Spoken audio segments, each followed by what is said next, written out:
السلام علیکم ورحمۃ اللہ وبرکاتہ. کیا حال ہے سب کا؟ الحمدللہ. کل کی آیات میں سے جو چیزیں آپ نے سوچی، غور کی، عمل کی، جی یعنی اللہ کے ساتھ چھوٹی ملاقات کیا ہے؟ نماز، جو دن میں کئی دفعہ ہم کرتے ہیں، اور بڑی ملاقات قیامت کے دن ہوگی. اگر اس ملاقات کا ہمیں شوق ہے یا محبت ہے، جیسے جن لوگوں سے ہم محبت کرتے ہیں ان کی ملاقات بہت اچھی لگتی، تو اسی طرح اگر اللہ سے محبت ہے تو نماز بھی اچھی لگے گی، اور پھر آخرت میں بھی اللہ کی ملاقات خوشی دے گی. اعوذ باللہ من الشیطان الرجیم، بسم اللہ الرحمن الرحیم. آیا نمبر 30 آپ نے کل کہا تھا کہ اللہ سبحانہ تعالیٰ نے وَإِذْ قَالَ رَبُّكَ لِلْمَلَائِكَةِ إِنِّي جَاعِلٌ فِي الْأَرْضِ خلیفہ، اللہ سبحانہ تعالیٰ نے انسان کو عزت دی ہے، رائٹ؟ تو آئی واز تھنکنگ کہ اللہ تعالیٰ نے تو ہمیں بھی سب انسانوں کو عزت دینی چاہیے، ریگارڈلیس وہ مسلم ہو اور نان مسلم ہو. Everybody deserves respect and it starts from home. Husband should respect wife should respect husband, and we should respect children. Children should respect parents. Yes. ہمیں بھی اس کلچر کو اپنانا چاہیے. جی عزت کو عام کرنا چاہیے. Thank you. استاذہ، کل کی جو بات تھی کہ اللہ کی مدد اس وقت حاصل ہوتی ہے جب صبر ہمارے ساتھ ہو، اور نماز کے ذریعے سے ہم اس کو حاصل کر سکتے ہیں. ٹھیک ہے. السلام علیکم. استاذہ، کل عملی کام ملا تھا نا، رکوع کر کے دکھانے کا. تو کل کہیں میں دعوت پہ گئی ہوئی تھی، انہوں نے بھی سنی تھی.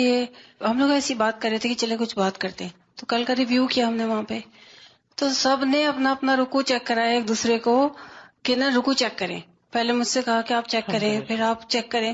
اتنے ماشاءاللہ لوگ تھے، ان سب نے کہا کہ رکوع چیک کریں. تو الحمدللہ میرا ہوم ورک وہی پورا ہو گیا. الحمدللہ. نہ صرف ایک اپنا چیک کروایا، بہت سارے لوگوں کا بھی کر لیا. الحمدللہ. تو لوگوں کا ٹھیک تھا یا کچھ کمی بیشی تھی؟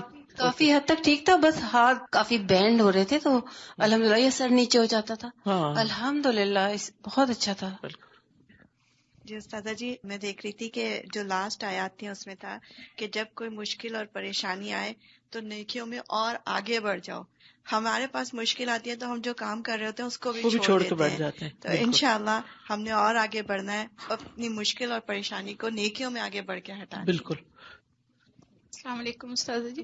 یہ آیت 69 میں جب انہوں نے کہا کہ تم اپنے رب سے دعا کرو، تو آج کل ہم لوگ بھی کچھ اسی طرح ہی کرتے ہیں. لوگوں کو استخارے کے لیے کہتے ہیں، کوئی استخارہ کر دے، کوئی دعا کر دے، خود سے نہیں کچھ بھی مانگتے. دعا جو ہے نا، اللہ سبحانہ وتعالیٰ سے اپنا ایک پرسنل ریلیشن شپ ہوتا ہے، ایک اپنا خاص تعلق ہوتا ہے. تو جب ہم دعا نہیں کرتے تو وہ پھر قرب نہیں آتا، کیونکہ جس سے انسان مانگتا ہے نا اس کے آگے عاجزی بھی ہوتی ہے، اس کی بات بھی مانتا ہے انسان، اور اس سے ایک تعلق بھی ہوتا ہے. آپ ہر ایک سے تو نہیں کچھ مانگ سکتے. جو آپ کے بہت پیارے قریب ہوتے ہیں انہی کو اپنی کوئی فرمائش کرتے ہیں، انہی کو ریکویسٹ کرتے ہیں. کوئی مشکل آ جائے تو انہی کو بلاتے ہیں، آؤ میری ہیلپ کرو. کوئی کام بڑا پڑ جائے تو آپ ان کو اپنے ساتھ شامل کر لیتے ہیں. ہر ایک سے تو نہیں کہتے. یعنی آپ کتنی دعا مانگتے ہیں، کیسی دعا مانگتے ہیں، یہ دراصل ظاہر کرتا ہے کہ آپ کا اللہ تعالیٰ سے اپنا خاص تعلق کتنا ہے. یعنی جب مشکل آتی ہے نا، سب سے پہلے انسان کس کو یاد کرتا ہے؟ اماں کو. یعنی بچوں کو آپ دیکھیں، یہ فطری بات ہے نا، یعنی جو تکلیف ہو. لیکن جب انسان اس سے آگے بڑھ جاتا ہے نا، اماں سے آگے بڑھ جاتا ہے نا، پھر وہ اللہ کو اپنا بنا لیتا ہے. پھر وہ جہاں کہیں بھی ہوتا ہے، چھوٹی مشکل ہو یا بڑی، وہ اسی کو پکارتا ہے. السلام علیکم استاذہ. جو آیت نمبر 54 میں تھا یا قومی، اے میری قوم، وہ مجھے بہت اسٹرائک کیا کہ وہ دائی کا تو ہے کام کہ وہ ایسے بات کرے افتتاح میں کہ وہ قریب آ جائے، میری قوم. لیکن عام طور پہ زندگی میں بھی پیاری بہن، میری بیٹی، میرے بچوں، میرے سب، تو پہلا کام ہے کہ قریب آ جاؤ، پھر میں تمہیں کچھ بتاؤں. جی بالکل. بچے ہوں، بچوں کے بچے ہوں، جب تک وہ میرے نہیں نا، اپنے نہیں بنائے نا آپ نے، اس وقت تک بات نہیں سنیں گے. ٹھیک ہے. السلام علیکم استاذہ. وعلیکم السلام. I was thinking about ayat number 42, وَلَا تَلْبِسُوا الْحَقَّ بِالْبَاطِلِ وَتَكْتُمُوا الْحَقَّ وَأَنْتُمْ تَعْلَمُونَ. I was thinking about this ayah that there's lots of time that we see in our families, they're doing something wrong and we are scared that, and I learned that we should stand up with when there's haqq, we should say the haqq, and we shouldn't be scared in a very of anything. polite way, in a good manner.